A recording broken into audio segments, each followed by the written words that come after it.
In this video, we're going to be talking about cosmological arguments. So what is a cosmological argument? Basically, cosmological arguments are ones that take off from questions like, why does the cosmos exist? What caused the universe to exist? Why is there all of this reality that didn't have to exist? And of course, why is there something rather than nothing? At the most general level, all cosmological arguments go like this. All of this reality that we see, it ultimately needs an explanation. That explanation must be a being like God. Therefore, God exists. Okay, so that's just the most basic template of the argument. But don't try to evaluate it or form any opinions on it yet. I haven't said anything that is ready to be evaluated. What I've just given you is a rough way of characterizing the argument. In philosophy, we need to get a lot more careful and precise on the premises and the conclusions before we're in a position to evaluate an argument. And in fact, there are actually many different ways that philosophers have tried to fill in the details of cosmological arguments. So there's actually many different cosmological arguments. In this video, I'm just going to present one of them. Okay, so in this video, we're focusing on this version of a cosmological argument that was written about by the philosopher William Rowe. Rowe tells us that this argument is based off the writings of Gottfried Leibniz and Samuel Clarke, both of whom were philosophers from the 17th century. Okay, so here's how the argument goes. At the first stage of the argument, Rowe says that for every being, that is, everything that exists, there are only two possibilities. A being can either be dependent or self-existent. A dependent being, he defines, is one that has its cause or its explanation for its existence in another being that is distinct from it. So, for example, I am a dependent being because I exist, and the explanation for why I exist must appeal to other beings, not myself. Probably the explanation for my existence is in my parents. Okay. A self-existent being, on the other hand, is one that is not dependent on anything else. Its existence is explained by itself. Rowe says that the existence of a self-dependent being is accounted for by its own nature. So it explains itself. He names God as a potential example of a self-existent being. Having given us these definitions, Rowe then gives us the following argument. It goes like this. Premise 1. Every being that either exists or did exist is either a dependent being or a self-existing being. Premise 2. Not every being can be a dependent being. Conclusion. There exists at least one self-existing being. He says that there may be reasons to think that the self-existing being in the conclusion is God, but he doesn't really go into the reasons for that in this paper. Okay, having now presented the argument, we now see the premises and the conclusion before us. We can now ask the two all-important questions about deductive arguments. Is the argument valid, and is the argument sound? Now, as it happens, this argument is a valid argument.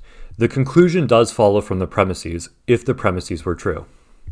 So the real important question for us is whether this is a sound argument. That is, we must ask, are all of the premises true?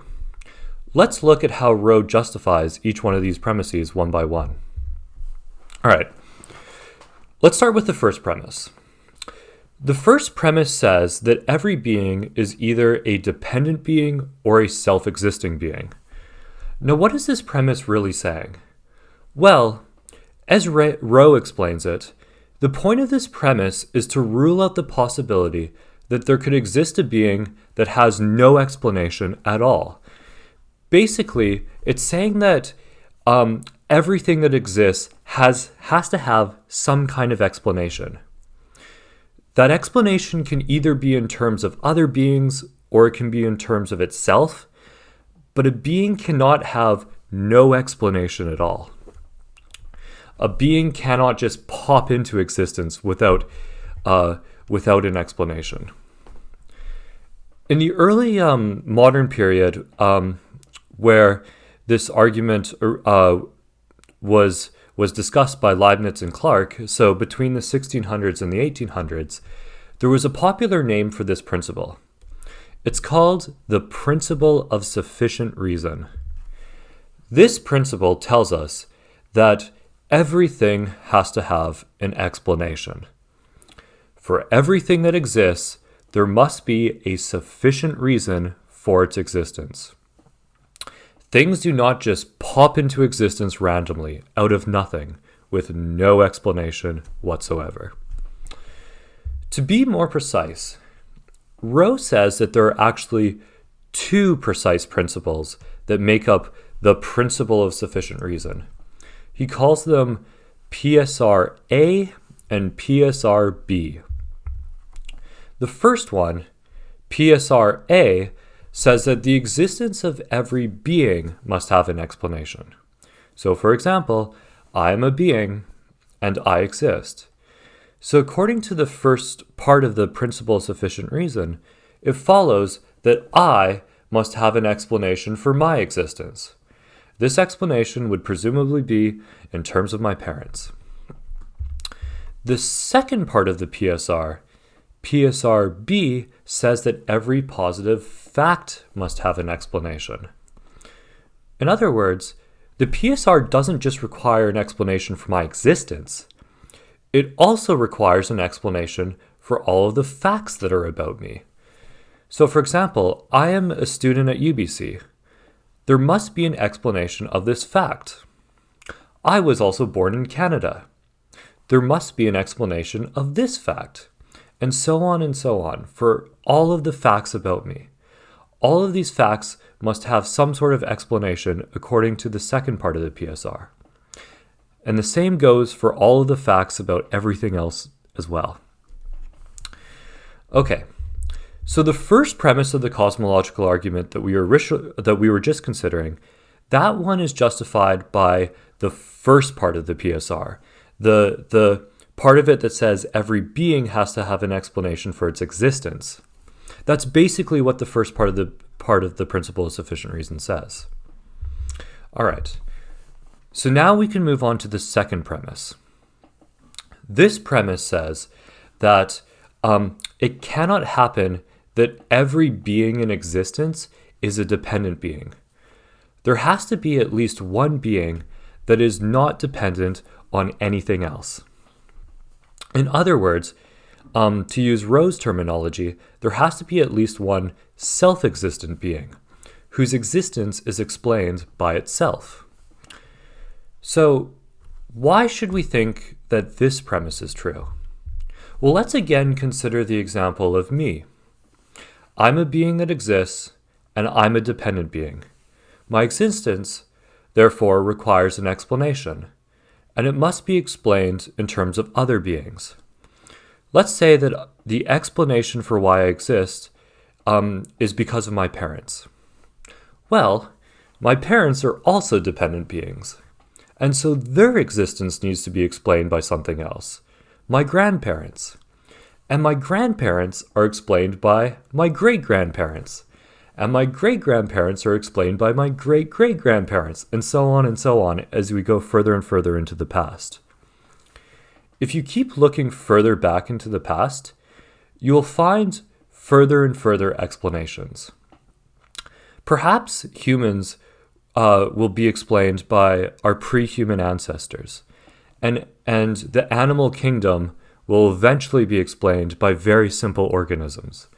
And these very simple organisms will be explained by pre-organic matter. And all of this will eventually trace back to the Big Bang. But the first premise says that as long as we keep appealing to dependent beings, we will need to keep on invoking further and further explanations that go further and further back into the past.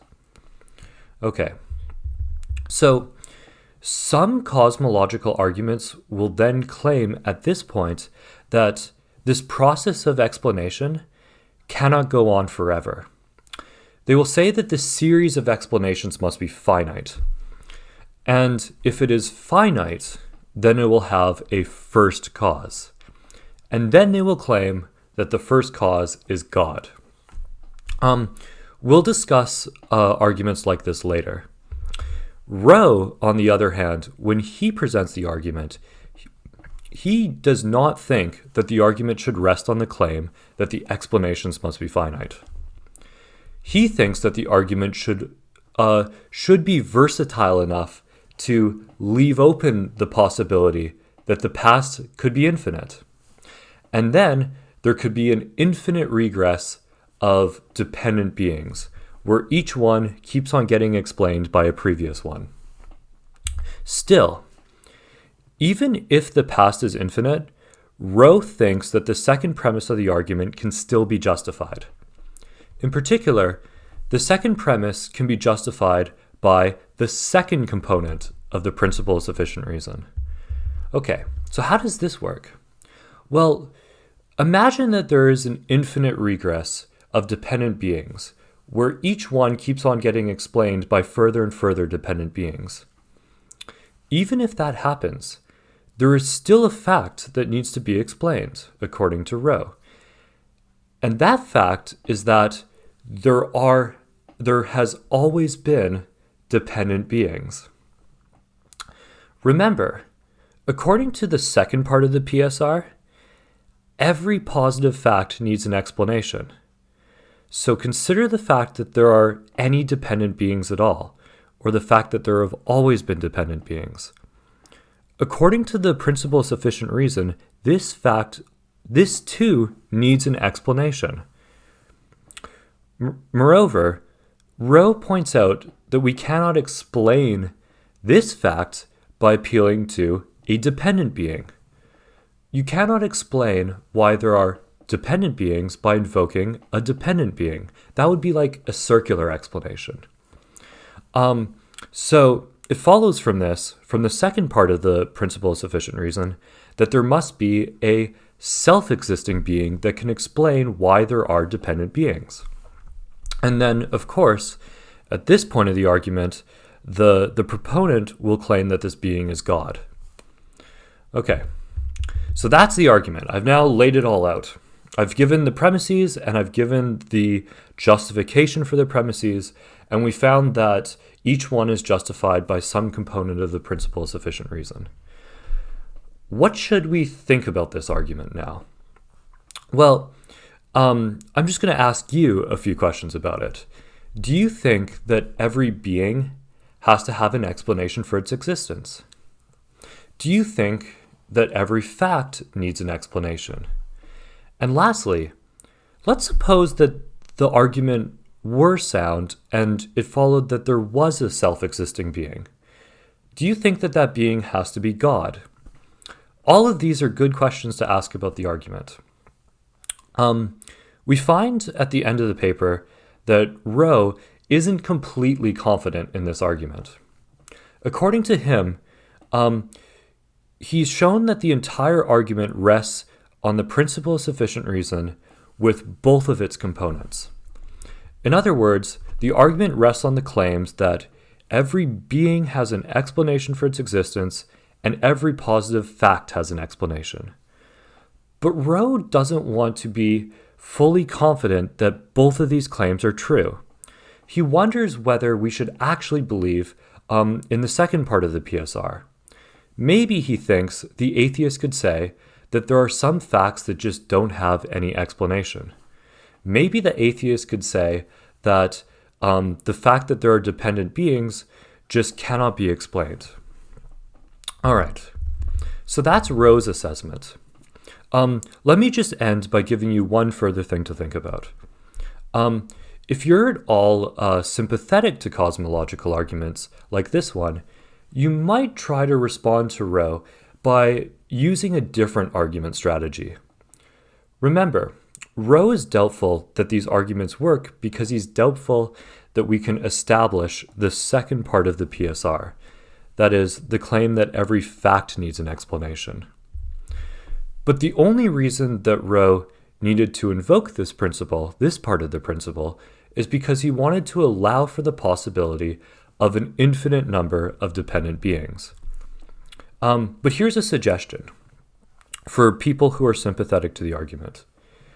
Maybe these cosmological arguments would be better off if they didn't appeal to the second part of the principle of sufficient reason.